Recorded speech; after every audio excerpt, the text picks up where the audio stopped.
A principios de los años 70 en El Salvador, el Estado Mayor Conjunto de la Fuerza Armada Salvadoreña elige el candidato presidencial de la oligarquía y de los militares, representado por el partido oficial, el Partido de Conciliación Nacional (PCN), y es designado para ello el coronel Arturo Armando Molina. Las fuerzas de oposición, haciendo frente a la dictadura militar, deciden conformar la Unión Nacional Opositora 1, conformada por el Partido Demócrata Cristiano (PDC), el Movimiento Nacional Revolucionario (MNR) y la Unión Democrática Nacionalista (UDN). La 1 gana arrolladoramente las elecciones de 1972. Sin embargo, la oligarquía y los militares se negaron a reconocer el triunfo de la oposición y ejecutaron el más grande fraude de la historia de El Salvador, fraude que se repetiría 5 años después, expulsando del país al ingeniero José Napoleón Duarte y al doctor Guillermo Manuel Ungo, que eran los candidatos triunfadores a la presidencia y vicepresidencia del país. La Fuerza Armada salvadoreña y la oligarquía imponen a su candidato oficial, el coronel Arturo Armando Molina, quien impone un régimen de persecución a todas las fuerzas democráticas y revolucionarias del país, inaugurándose así un nuevo periodo de dominación caracterizado como una dictadura militar, ahora en escalada fascista. El coronel Molina toma posesión de su cargo el 1 de julio de 1972.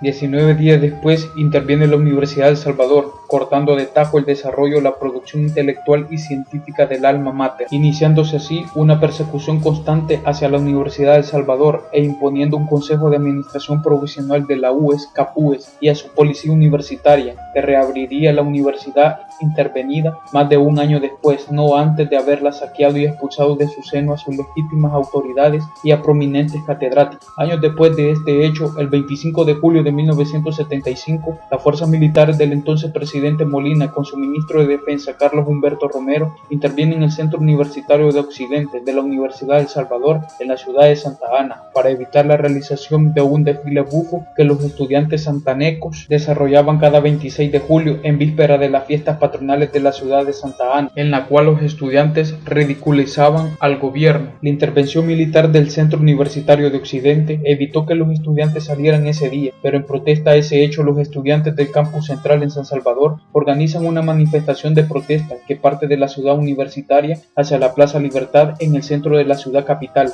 el 30 de julio de 1975. A esta manifestación se unen los estudiantes de secundaria de San Salvador, pero la marcha nunca llegó a su destino. En su trayecto, los estudiantes universitarios y de secundaria son masacrados a mansalva en las inmediaciones del paso a 2 niveles frente al Hospital del Seguro Social sobre la 25 Avenida Norte, actualmente denominada Avenida Héroes y Mártires del 30 de julio de 1975. Estudiantes, docentes y trabajadores marcharon ese día por las calles de San Salvador para decirle al coronel Arturo Armando Molina y a su ministro de Defensa, Carlos Humberto Romero, que los universitarios y los estudiantes de secundaria estaban dispuestos a defender el derecho constitucional que garantiza la educación superior y la autonomía universitaria. A pesar que el ministro de Defensa, quien era el general Romero, había advertido a través de la radio y la televisión un día antes y ese día de la marcha con aviones que sobrevolaban el campus universitario y tiraban papeletas advirtiendo a los padres de familia que no dejaran ir a sus hijos a la marcha, sino que se atuvieran a las consecuencias. La manifestación salió.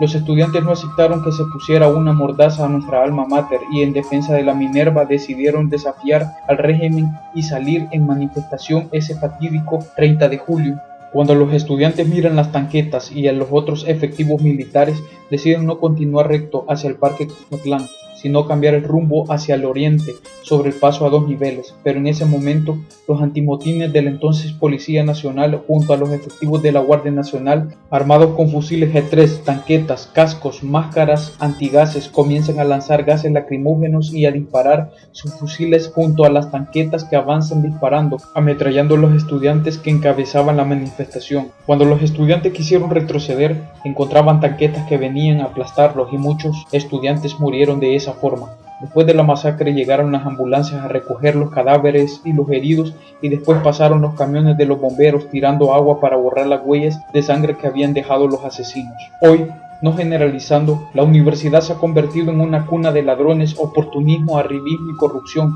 jerarquizante, desde rectores, docentes, profesionales no docentes, administrativos y estudiantes. Increíblemente, en nuestro país y en la misma universidad, el acceso a la educación es un negocio. Este derecho por el cual cayeron y lucharon hombres y mujeres, hoy se priva indiscriminadamente, reprimiéndolos y acusándolos de delincuentes. Experiencia es la estúpida, retrógrada y condenable decisión del actual rector y decanos agrupados en el Consejo Superior Universitario de exigir la intervención de la unidad en mantenimiento del orden humo a la universidad, desalojando a bachilleres de 17 a 19 años de edad que exigían acceso a educación superior. Asimismo, en pleno siglo XXI, la universidad enfrenta una de sus peores crisis en desarrollo científico, tecnológico y académico. Estas han caído a un nivel enervante, de igual forma el endeble o débil compromiso social de sus profesionales, pero lo más preocupante es el afán de las autoridades de entregarla a organismos internacionales como el BID y la empresa privada. Hoy por hoy la UES se ha convertido en producción de profesionales al servicio de las empresas de los capitalistas en la lógica mercantilista. Por ello, la UJRM cree firmemente que la Universidad del Salvador debe ser asidero de hombres y mujeres críticos, comprometidos con la transformación social, a no ser solamente contempladores de la realidad como lo decía Carlos Marx. Debemos ser transformadores de la realidad, como lo planteara Gramsci, intelectuales orgánicos.